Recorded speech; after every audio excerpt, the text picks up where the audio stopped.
Saya akan perkenalkan tampilan dan layar-layar untuk user management. Ini user management ya, user yang sifatnya tuh pengawas, mengawasi jalannya proyek-proyek.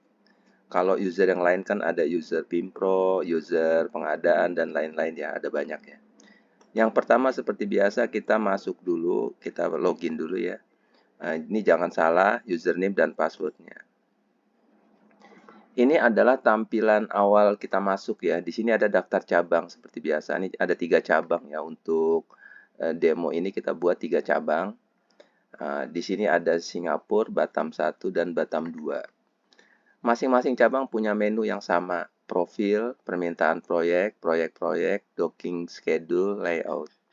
Di video ini kita akan cuma dibatasi mengenalkan tampilan saja. Karena nanti detailnya akan dibahas di video yang lain. Coba kita lihat di profil cabang. Ini adalah profil cabang.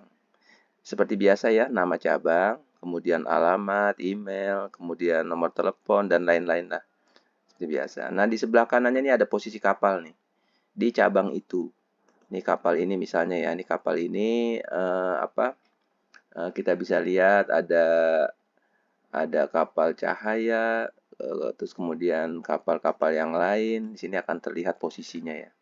Dan kita bisa bisa melihat perkembangan dari kapal-kapal itu tuh karena kan ini setiap diupdate dari pihak lain, misalkan pihak lapangan atau pihak pimpinan proyek, kita akan bisa lihat posisi yang terbarunya.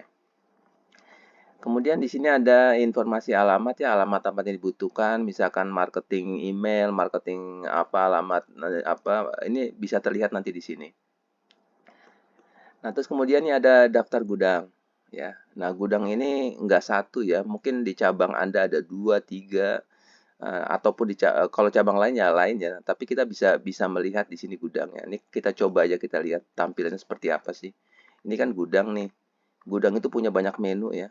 Menu tentang stok, barang, inventaris dan lain-lain. Tapi di sini ada yang di atas ini nih adalah layout atau denah. Denahnya gudang itu. Jadi posisi rak.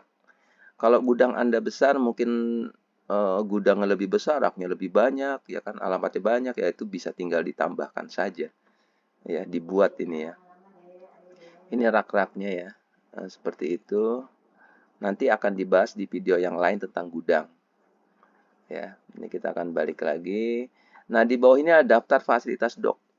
Jadi ada dok kolam, dok tarik, dok apung ya. Dia juga punya schedule ya. Kalau kita klik nanti akan terlihat schedule-nya ya.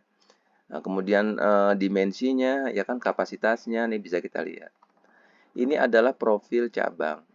Kemudian di sini ada permintaan proyek. Nah, ini juga nanti detailnya akan kita bahas di video yang lain.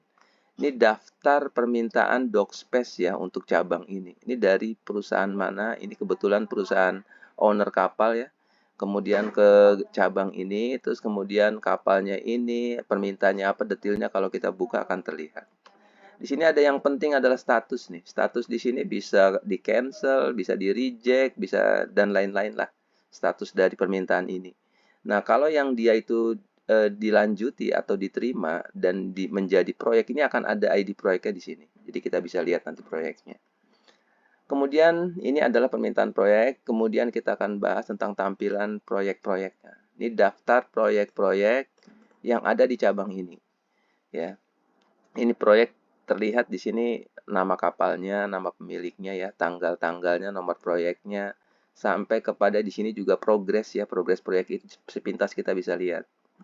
Tapi ada di sini yang penting yang mungkin bagi Anda ingin sekali dibutuhkan ya, ingin tahu ya, itu adalah project summary. Kesimpul apa project summary. Tiap-tiap proyek ini akan ada nih.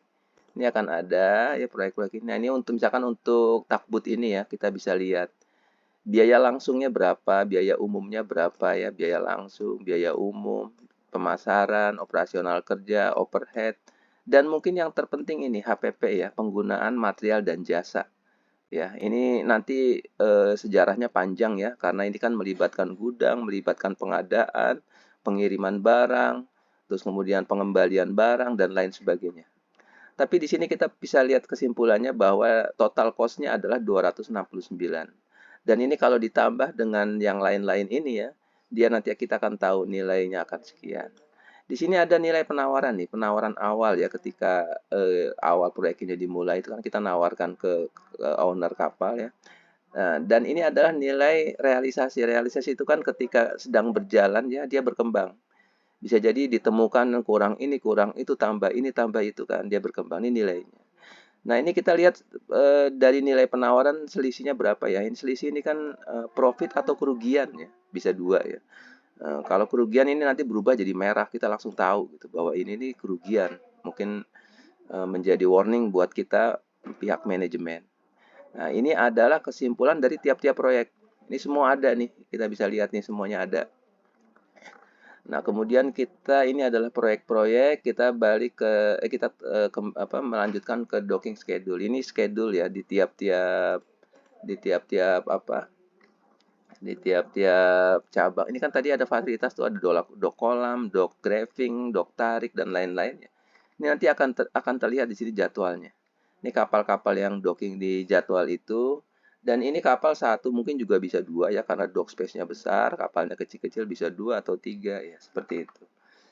Dan kemudian ini ada layout. Nah, ini